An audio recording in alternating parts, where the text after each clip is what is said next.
하나님께로부터 받은 말씀, 로마서 15장 13절의 말씀, 여러분 따라해 봐 주시겠습니까? 성령의 능력으로 By the power of the Holy Spirit, that is our spiritual motors, what God gave to us as a New Year's motto. I do believe that you got a service of simultaneous translation. Am I right? 네, 여러분 모두에게 특별히 말을 한국말로 전하여서 우리 한국 성도들에게만 은혜가 될 것 같지만 이 시간에 특별하게 동시통역의 봉사가 주어짐으로 우리 외국인 형제자매들에게도 큰 은혜가 임하리라 믿습니다. 여러분 2014년 우리 이용철 장로님의 간증을 듣고 매우 기뻤습니다. 참 좋은 일이 많으셨구나. 그런데 사실 우리가 2014년이 너무나 아팠습니다. 모두가 다 부끄럽고 또 우리의 힘으로는 어찌해 볼 수 없는 그러한 연약함 속에 모두 고개를 숙여야만 했고 너무나도 가슴이 아픈 채 한 해를 보내는 시점에 있는 것이지요. 여러분 이때 우리에게 필요한 것이 있다면 주님의 위로며 빼앗겼던 모든 것들, 놓치고 있던 모든 것들, 정말 부끄럽고 수치스럽고 우리의 힘으로 해볼 수 없었던 모든 것들에 대한 회복, 이것이 간절히 필요한 줄로 믿습니다. 새해 2015년에는 하나님께서 이처럼 우리 모두를 회복시켜 주시고 우리의 삶을 통하여 놀라운 능력을 펼치시며 우리의 힘과 지혜가 아닌 당신의 능력과 당신의 생명력으로 우리를 그렇게 인도해 주시리라 믿습니다. 아멘. 바로 성령의 능력으로 그리하여 주실 줄로 믿습니다. 아멘. 그럼에도 여전히 우리가 교훈적으로 그 아픔을 지녀야 될 줄로 압니다. 여러분 우리가 이스라엘의 역사에 대해서 생각해 볼 필요가 있습니다.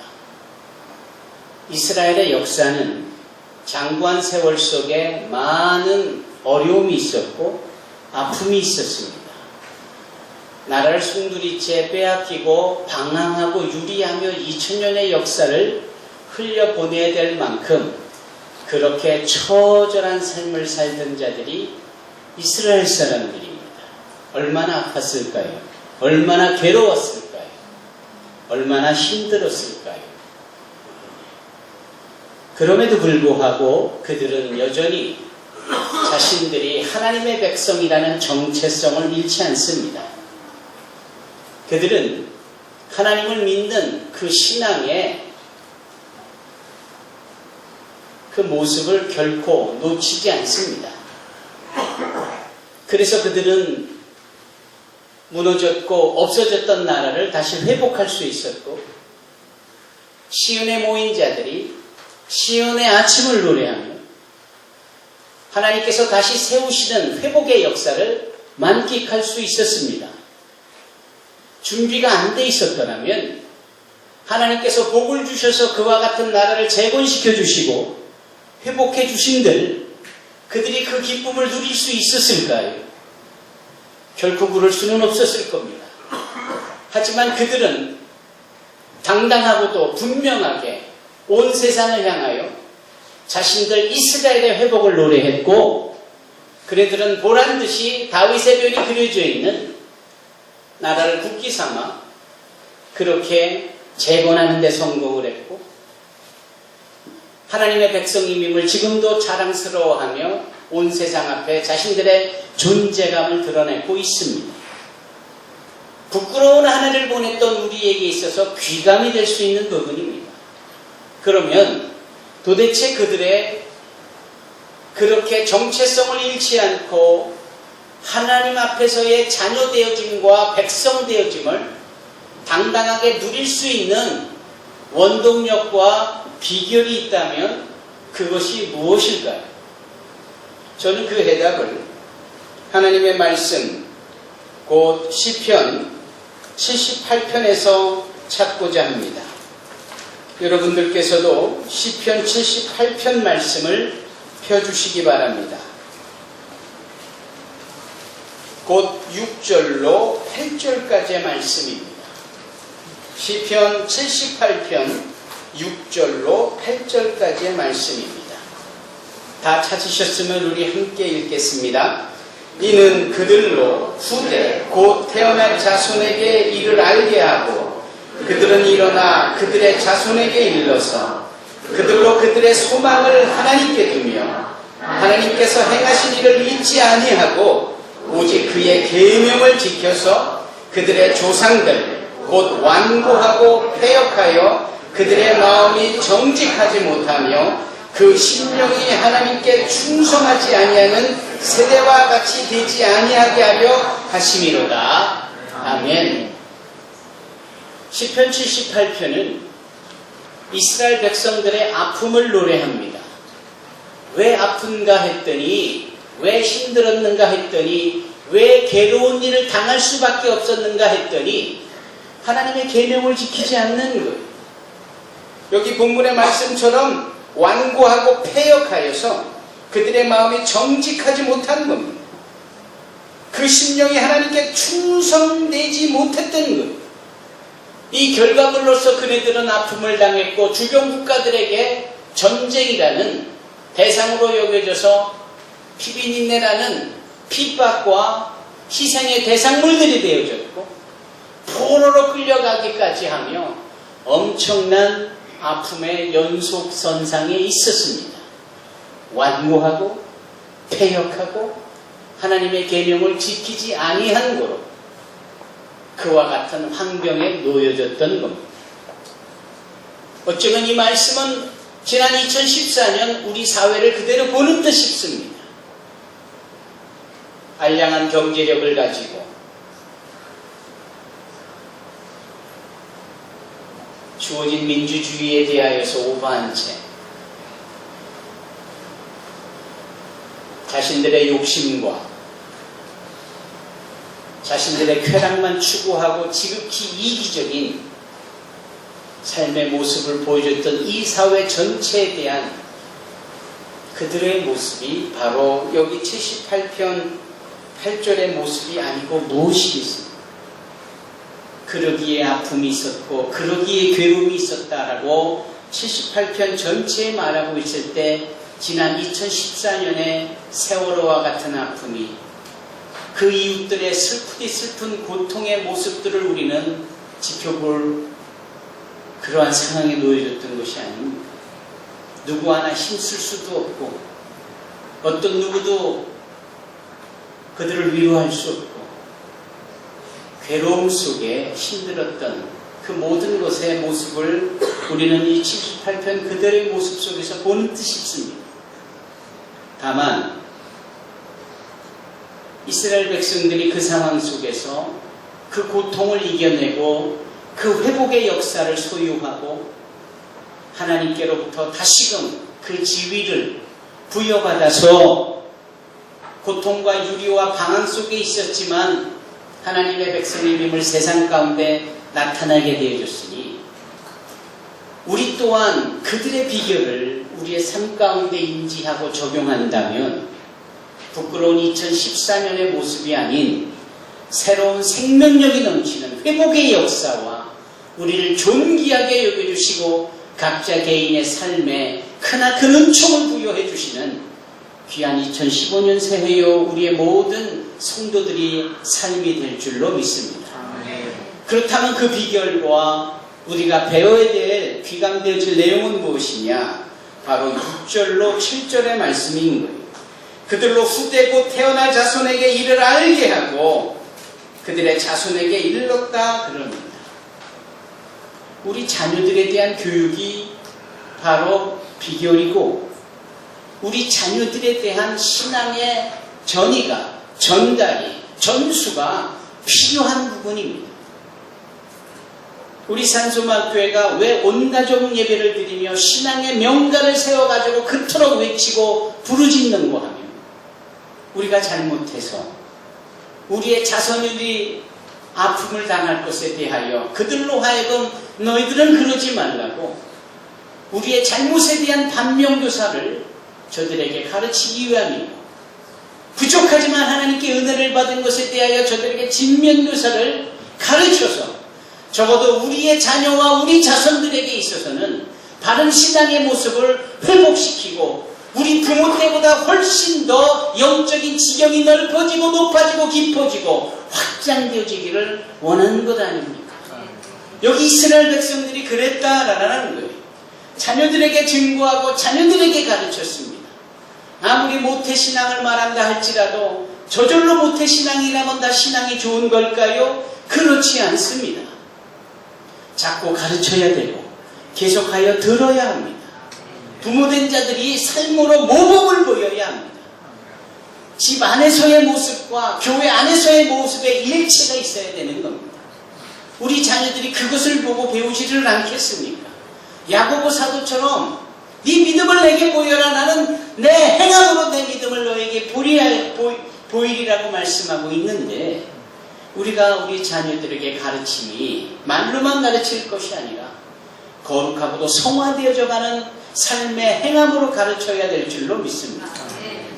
여기 6절이 바로 그 비결인 거예요. 그리고 더 나아가 7절로 이렇게 가르칩니다. 그들로 그들의 소망을, 그들이 누굽니까?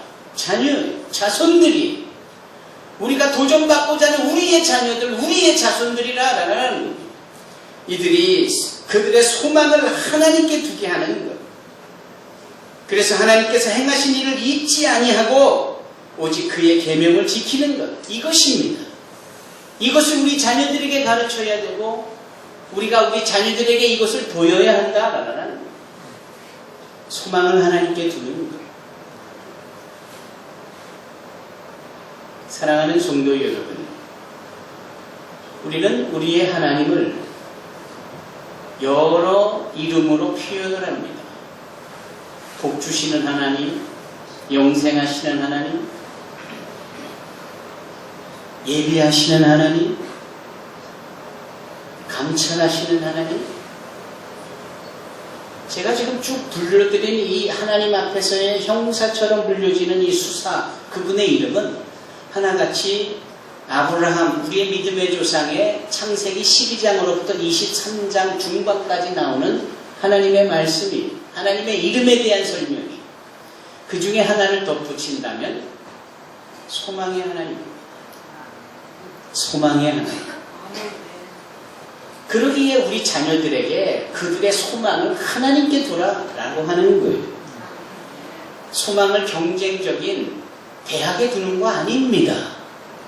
소망을 소위 성공이라는 단어로 경쟁 속에 놓여진 이 사회의 성취에 소망을 두게 하는 것, 잘못된 겁니다. 영존하시며 생명에 대해주시고 시대의 반석이여 역사의 주관자 되시는 그 하나님께 우리 자녀들, 자손들의 소망을 두게 하는 것, 이게 최고로 우선적으로 필요하다라는 겁니다. 소망을 우리 소망의 하나님께 두어야 합니다. 그분이 우리에게 그 소망을 이루실 뿐만 아니라 그 소망을 가능하도록 도와주시고, 그 소망의 선상에 있는 우리에게 설령 로마서 5장 3절, 우리가 2달여 동안 살펴봤던 로마서 5장 1절로 11절까지 계속되어지는 것이 뭡니까? 환난은 인내를, 인내는 연단을, 연단을 소망을 이루게 함이라고 했는데, 그 소망의 하나님의 지경까지 도달하고 그분이 베푸시는 소망을 누리기까지 우리에게 먼저 주어져야 될 것은 환난이에요. 그 환난 앞에 인내가 필요하며 그 인내 속에 연단이 주어져도 끝까지 그것을 극복함으로 마침내 소망의 하나님을 만나 소망을 이루게 하시는 그분의 능력을 경험하게 하는 것 아닙니까? 사랑하는 성도 여러분, 우리의 자녀들이 다소 힘들고 어려워도 그렇게 키워야 하는 거예요. 오냐오냐 해서 될 일도 아니고 원하는 대로 다 채워준다고 될 일이 아닌 겁니다. 초달이라는 단어를 잠언은 기록하고 있는데 그게 무엇이에요? 매를 내는 겁니다. 회초리를 내는 겁니다. 이게 초달이에요. 자녀에게 초달하는 것을 주저하지 말라라는 거예요. 여러분, 다른 거 다 몰라도 신앙과 주일 성수와 하나님께 소망을 두는 이와 같은 일에 대해서만큼은 자녀에게 양보하지 마십시오. 이거 정말 중요한 부분입니다. 이스라엘 백성들이 그렇게 나라를 되찾고 그렇게 명예를 회복했고 아픔을 극복할 수 있었던 것은 자녀와 자손과 대대를 넘어가면서 여전히 하나님께 소망을 두도록 가르쳤고 그분의 말씀에 순종하도록 가르쳤기 때문에 가능하다라고 시편 78편 이 말씀이 우리에게 교훈하고 있으니 우리 또한 그래야 아픈 2014년을 잊고 새해 2015년을 우리의 자녀들과 자손들과 함께 복되게 기쁨으로 맞이할 수 있게 되어지는 겁니다. 빅터 프랭클이라는 분이 계세요. 유대인이요, 잘 알려진 심리학자요. 놀라운 것은 그분은 아우슈비츠 포로 수용소에 끌려가 가스실에 들어가 죽을 뻔한 그 상황 속에서 살아남은 자입니다. 비참한 것은 그 빅터 프랭클이 그곳에 머물 때 자기 부인도 거기 머물렀었고 정말 눈에 넣어도 안 아플 자기 딸도 그 아우슈비츠 가스실에 들어가는 그 자리에 있었습니다. 여러분 얼마나 처절한 고통입니까? 한 공간에 있지만 남편과 아내가 나눠져 있고 부모와 자식이 나눠져 있고 매일매일 추스려가며 사람들을 가스실에 보내는 겁니다. 언제 죽을지 모르는 상황 속에 오늘은 살아있는지 아내를 찾는 것이 일관이요. 내 딸이 여전히 살아있을까? 그 어린 종종걸음의 딸내미를 찾는 것이 이 빅터 프랭클의 간절한 정말 전절한 가슴으로 매일매일 보내는 날들이었습니다. 어느 날 딸이 안 보입니다. 어느 날 부인이 안 보입니다. 미치지 않겠습니까? 아무것도 할 수 없는 그 절망의 끝자락에서 도대체 자기의 존재감에 대하여 여러분 여기에 무슨 말이 필요하고 여기에 무슨 주석이 필요합니까? 그렇게 살아서 못하겠습니다. 그런데 이 빅터는 그 가운데 소망을 잃지 않습니다. 아버지에게 배운 소망, 어머니에게 배운 소망, 할아버지에게 배운 소망, 할머니에게 배운 소망, 선생님에게 배운 소망, 유대인의 공동체에서 배운 소망, 즉 하나님께 소망을 두는 것. 그래, 내 아내가 가스실로 끌려갔고 내 딸이 가스실로 끌려갔지만 나는 살아나야 될 것이다. 나는 살아서 이 나치들의 만행을 세상 가운데 알려야겠다. 하나님, 나를 살려주십시오. 내 소망을 하나님께 두니 제발 나를 살려서 저들의 만행을 온 땅에 온 세상에 알리게 해주십시오. 그는 살았습니다. 모두가 다 죽었지만 그는 살았습니다. 그리고 아우슈비츠의 그 만행을, 그 독일 군들의 나치들의 만행을 온 세상에 알리고 악랄하고 잔인했던 전범들을 잡아 형법에 세우는 일을 하게 되어진 겁니다. 그를 버틸 수 있게 했던 것, 그것은 바로 하나님께 소망을 둔 일이었기 때문에 그렇습니다. 네. 세상이 호락호락하지 않지요. 세상이 만만치 않습니다.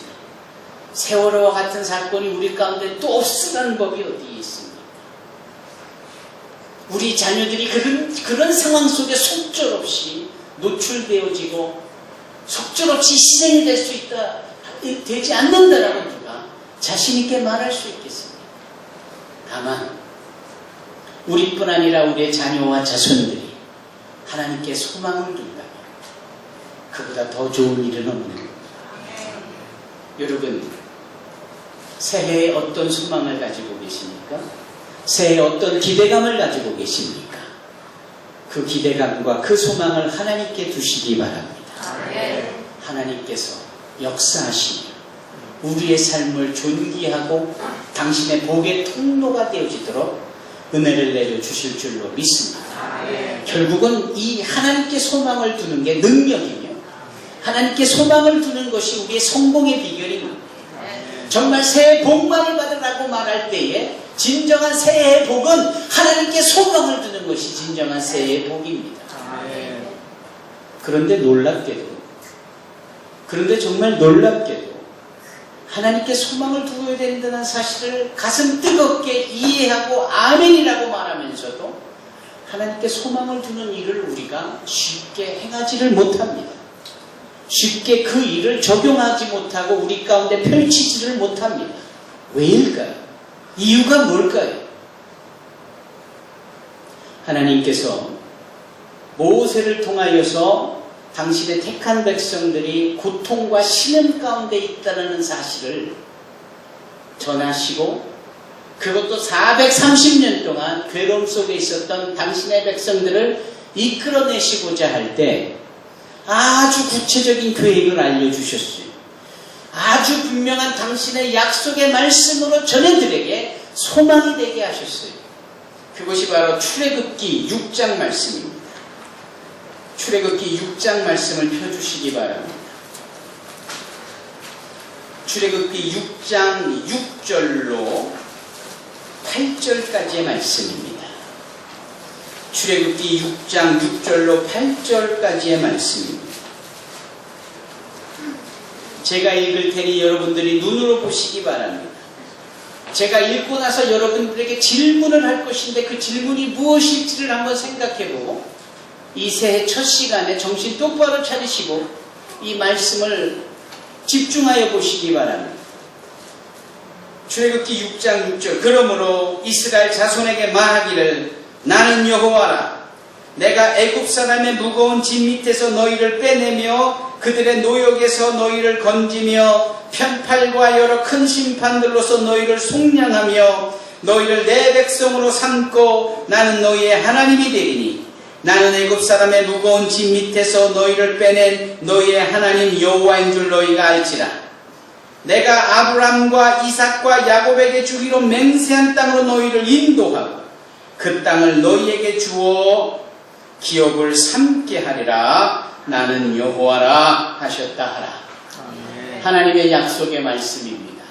질문은 이 약속의 말씀이 계속하여 반복하여 주어지는데 몇 번을 반복합니다. 7번을 반복합니다. 7번을 반복해요. 제가 한번 읽어볼 테니 여러분 손가락으로 세보시겠습니까? 내가 애굽 사람의 무거운 짐 밑에서 너희를 빼내며 첫 번째죠. 두 번째 그들의 노역에서 너희를 건지며 세 번째는요 편팔과 여러 큰 심판들로서 너희를 속량하여 너희를 내 백성으로 삼고 네 번째죠. 나는 너희의 하나님이 되리니 다섯 번째입니다. 그리고 나는 애굽 사람의 무거운 짐 밑에서 너희를 빼낸 너희의 하나님 여호와인 줄 너희가 알지라. 그리고 8절에 내가 아브람과 이삭과 야곱에게 주기로 맹세한 땅으로 너희를 인도하고 여섯 번째죠. 그리고 그 땅을 너희에게 주어 기업을 삼게 하리라. 7번째입니다. 여기에 인간도장을 뜯듯이 주님 하나님께서 뭐라 합니까? 나는 여호와라. 이렇게 말씀하시는 겁니다. 성경에서 말하는 숫자 7은 완전 숫자며 하나님의 숫자입니다. 하나님께서 당신의 백성을 인도하여 당신의 약속을 이루시기까지 대충 추상적으로 막연하게 설렁설렁 천만에 그럴 리가 없는 겁니다. 하나님의 역사와 그분의 약속의 말씀은 너무나도 분명하고 섬세합니다. 새해 2015년에 우리에게 복을 주신다고 할 때 그 복은 여기 출애굽기 6장 6절로 8절까지의 말씀처럼 아주 분명하고 완전하고 풍성한 7가지의 영적인 의미가 있는 복을 우리에게 주시리라 믿습니다. 그러니 하나님께 소망을 두어야 되는 것이 분명하지 않습니까? 그럼에도 불구하고 그러지 못하는 이유가 있다고 했는데 그 이유가 뭘까요? 그것이 바로 9절입니다. 저와 여러분들이 이 9절 때문에 이 하나님의 주신 약속의 말씀을 소망으로 담아내지 못하는 거예요. 9절을 다 같이 읽어보십시다. 모세가 이와 같이 이스라엘 자손에게 전하나 그들의 마음의 상함과 가혹한 노역으로 말미암아 모세의 말을 듣지 아니하였더라. 아멘. 여기에서 모세가 라는 말 속에 이스라엘 자손에게 전하나, 이 부분을 나에게 전하나, 또 그들이가 바로 우리가 라고 이렇게 표현을 해서 한번 더 읽어보실까요? 시작. 모세가 이와 같이 나에게 전하나 우리들이 마음의 상함과 가혹한 노역으로 말미암아 모세의 말을 듣지 아니하였더라. 결국은 말입니다. 두 가지 이유가 있어서 이 하나님의 약속의 말씀이 주어져도 받아내지를 못하고 믿어주지를 못하고 적용도 못하고 결론적으로 소망을 품지 못하는 거예요. 두 가지 이유가 뭡니까? 첫째, 마음의 상함이 있는 거예요. 그리고 외부로부터 주어지는 혹독한 역사, 여기 과중한 노역, 여러 가지 해석이 있을 수 있겠습니다만 두 가지, 내적으로 문제가 있고 외적으로 문제가 있는 두 가지가 동시에 있는 겁니다. 내 마음에 상함이 있는 거예요. 불편함이 있고 죄의 흔적들이 남아있고 누군가와의 그런 섭섭함, 미움, 피해의식, 열등의식, 트라우마, 이 모든 것들이 마음의 상함인 거예요. 그래서 아무리 좋은 것을 주어도 그게 받아들여지지가 않는 거예요.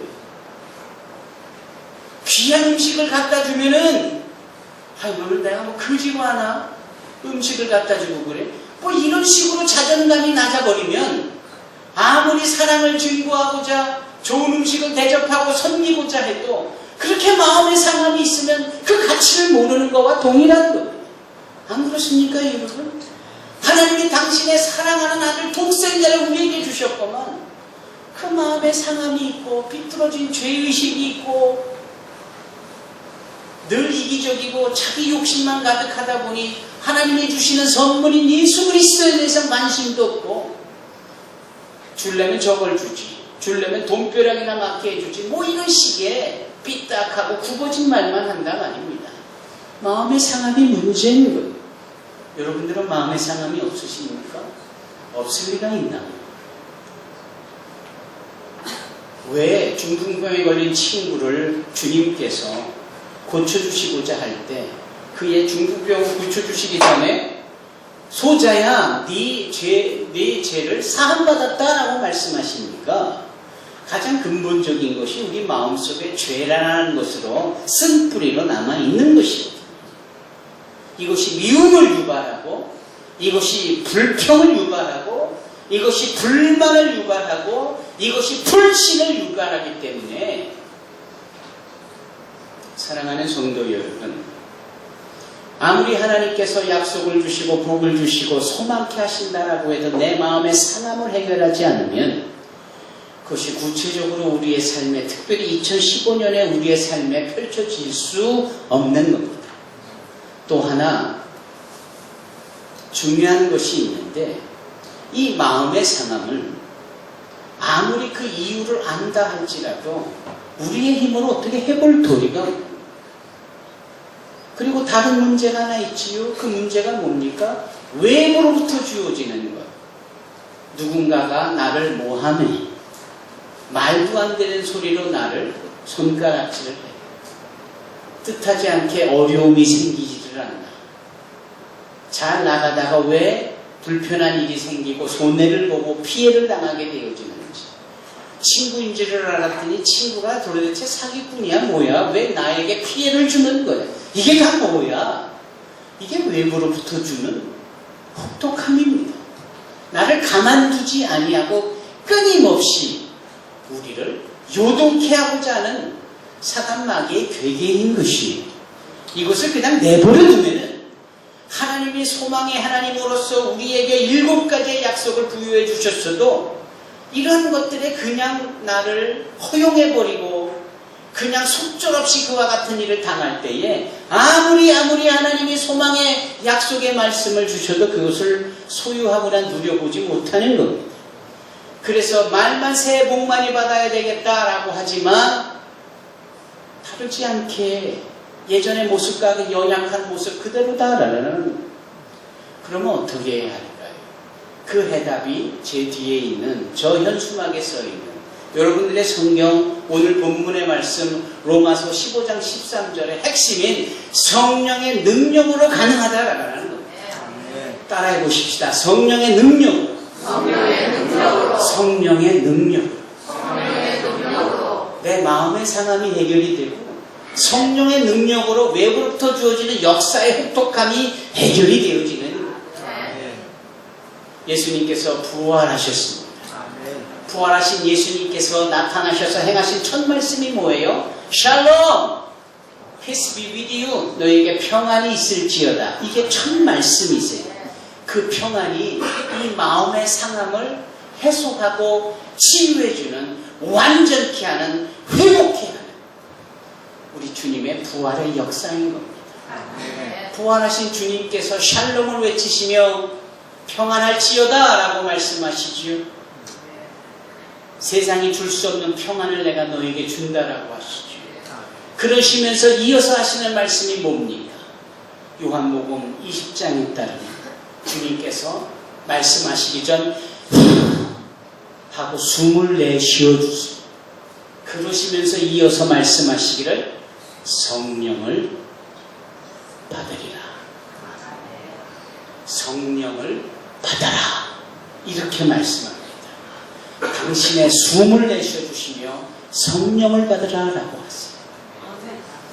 그 성령은 오래전 그 코에 생기를 부어주셔서 생명의 존재가 되어졌던 에덴 동산에서 우리의 첫사람 아담과 하와가 죄를 짓고 놓쳐버린 그 생기, 생명으로서의 신분을 놓쳐버리게 한 그 놓쳐버린 하나님의 생명, 그것의 회복인 부활하신 주님께서 성령을 받으라 하시고 그 숨을 내어주셨다는 것은 성령께서 곧 예수님의 숨결이며 예수님의 영이며 예수님의 기운이다라는 겁니다.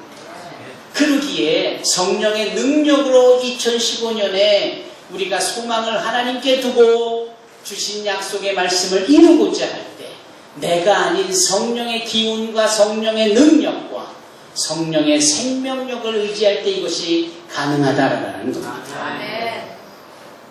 그분이 오실 때 성령께서 우리 안에 삐뚤어지고 뭐가 나 있고 뾰족뾰족한 우리의 마음들을 정리시켜 주시며 무엇보다도 우리의 마음을 지키게 하시고 완전케 해주시지 않겠습니까? 여러분, 두 번째로 외부로부터 오는 공격, 외부로부터 주어지는 예상치 못했고 기대치 못했던 방해, 해방 따위들, 이거 우리 힘으로 어떻게 합니까?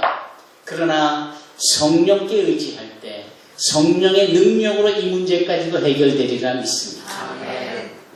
사도 바울이 사도행전 13장에 따르면 이제 막 바나바와 더불어서 구브로라는 섬으로 역파송되어져 선교 사역을 시작하는데 살레미를 지나서 바보라는 곳에 도착을 하는데 거기에 총독의 이름이 서기오입니다. 근데 그도 바울과 이름이 같아요. 그래서 그 이름을 서기오 바울로 표현하고 있습니다. 이 자가 얼마나 지혜가 있는지 사도 바울과 바나바가 증거하는 하나님의 말씀을 열심히 듣고자 해요. 여러분 생각해 보십시오. 총독이 예수님을 믿으면 그가 군림하고 통치하는 그 지역 일대는 다 예수 믿지 않겠어요? 그만큼 영향력이 있지 않겠어요? 그것을 아는 악한 무리가 방해하는 거예요.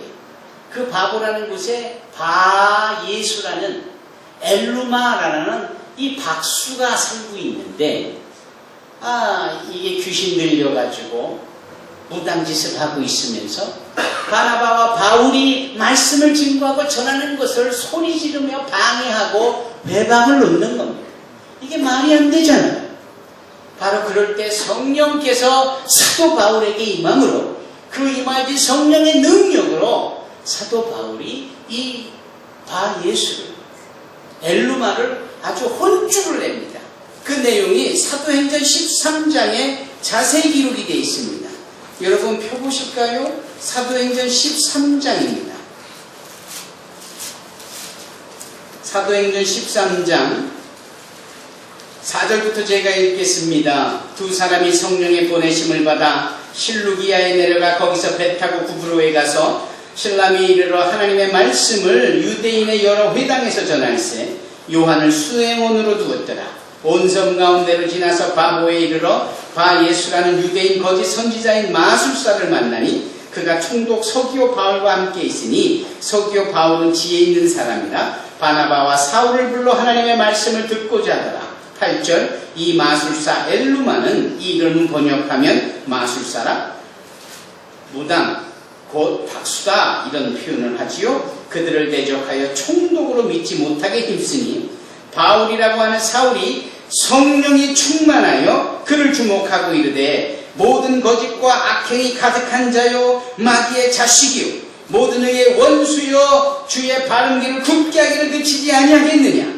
보라 이제 주의 손이 네 위에 있으니 네가 맹인이 되어 얼마 동안 해를 보지 못하리라 하니 즉시 안개와 어둠이 그를 덮어 인도할 사람을 두루 구하는지라.